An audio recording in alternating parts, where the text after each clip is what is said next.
Hello and welcome to The Gaggle, where we challenge and, if necessary, destroy media narratives. I'm George Szamuely. With me today, of course, is co-founder of The Gaggle, Peter Lavelle, host also of RT's talk show, Crosstalk. Well, Peter, it finally happened. The Nancy Pelosi Select Committee to investigate the events of January the 6th got off today, and the hearings are as tendentious and as uninformative as we thoroughly expected them to be. We've already had Adam Kinzinger in tears. We've had vacuous speeches from Adam Schiff and Liz Cheney. And we have had Capitol police officers telling of the horrors that they had to endure because they were called mean things. This was they repeatedly, this is very interesting, repeatedly referred to everybody there on Capitol Hill and outside as terrorists. Over and over again, terrorism. Now, this is, of course, very, very interesting because, of course, nobody has been charged with terrorism. Nobody has been charged with sedition. Nobody has been charged with insurrection. And that's for a very good reason, because, of course, the prosecutors haven't the hope in hell of convicting anyone of such charges. What they're trying to do is, come up with all this hysterical overreach and blather to persuade people that this was the worst attack on the United States since 1812. Now, if they really believed that these were terrorists, even whoever, then bring charges. If you say this was worse than 9/11, bring the charges. Try to prove that they're worse than 9/11. But of course, they're not going to do it, and so therefore, it is obscene for them to continue to use these words like terrorists when there's absolutely no way in hell that this can be categorized as such. And here we get to Nancy Pelosi's cynicism, I believe, because obviously she wants to spin this out into next year, because the Biden presidency is ultimately unraveling. I mean, the one thing that had going for him was COVID. And now today, the CDC announced that we're back with the mask mandates. Apparently, everyone will have to wear masks indoors.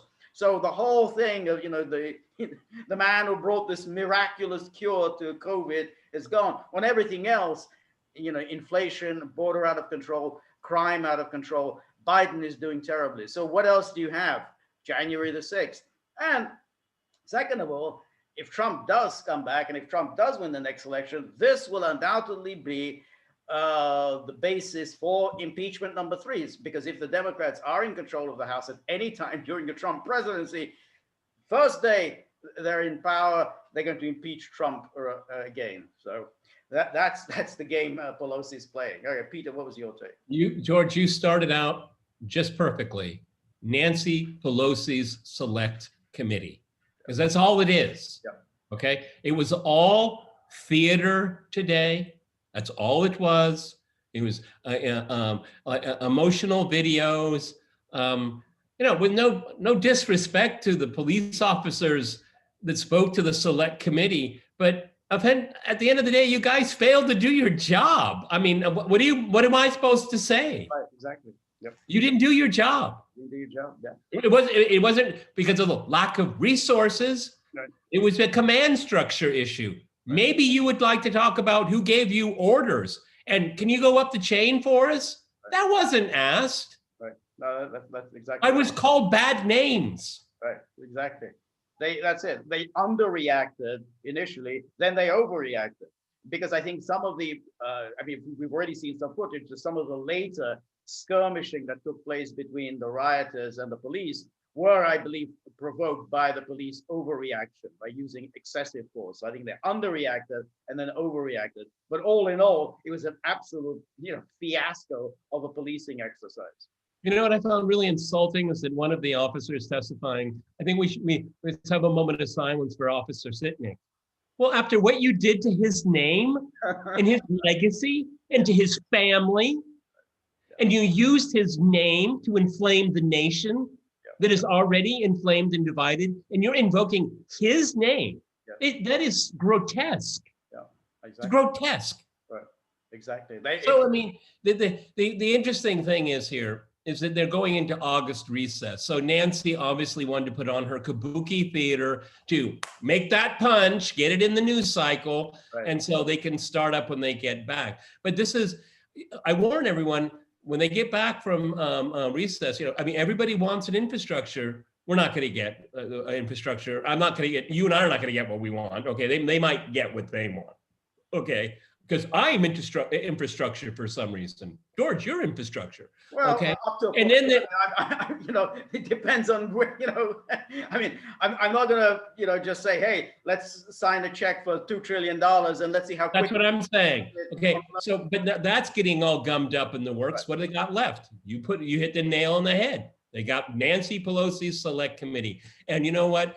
CNN, MSNBC, New York Times, Washington Post, they're begging for this moment because they're in the toilet with ratings. Okay, now they're going to get back in the game. It's the same game. Okay, it's just a new season of let's impeach half the country. That's all it is. So we're going to be watching this one very, very closely. Any closing remarks, George? Yeah, I think that you absolutely got it on spot on, which is they need to focus on Trump. They really, really do not want to focus on Biden. I mean, we already have the problems about Biden's decrepit state. I mean, yesterday we had another bizarre performance when he started talking about mom, and no one knew whose mom are you talking about. I don't, you know, like an elderly man talking about mommy. I mean, so we had that. We have the, you know, serious inflationary fears. You got absolute logjam, or, you know, in terms of congressional legislation, and you've got a border out of control, COVID that seems to be going nowhere, and you know, you don't have any foreign policy successes to tout. So what else do you have? What else have the Democrats had for 5 years? Trump. You know, that's all. You know, it's Trump, and that's all they have. And this is the game they're playing, and thinking, and this is their calculation: we can win in 2022 if we make the election about Trump. Miscalculation. Yeah. Miscalculation. Yeah. Because just historically, I mean, if they want to make about Trump, and the way if they carry on the way they are with this Nancy Pelosi Select Committee, they're going to get Trump voters out. Okay, they're going to get them out because they're going to be angry. Anyway, we'll be watching it. Everybody, we're on Local, so go to thegaggle.locals.com. The Gaggle store is up. George and I are doing one-on-one Zoom interviews with Gagglers, and we have a live stream within our reach here. And George, you usually I'm doing kind of, you know, we are at the moment on Locals, we have to do live stream, you know, kind of as just one of us can do it. We can't do both of us. So I'm doing one tomorrow at 12 p.m. Eastern Standard Time. So please tune in for that. That's going to be a lot of fun. And Peter, I'm sure you're going to do one as well very shortly. And then we're going to be doing live streaming on YouTube, which is very exciting. Anything else? Oh yeah, the tip jar. The tip jar is getting mighty empty these days. So we need as many coins in there as possible, because that little friend of yours is just, yeah, he's asleep. Okay. Yeah, you know, all he does all day is sleep and help himself to the tip jar. Unsustainable business plan.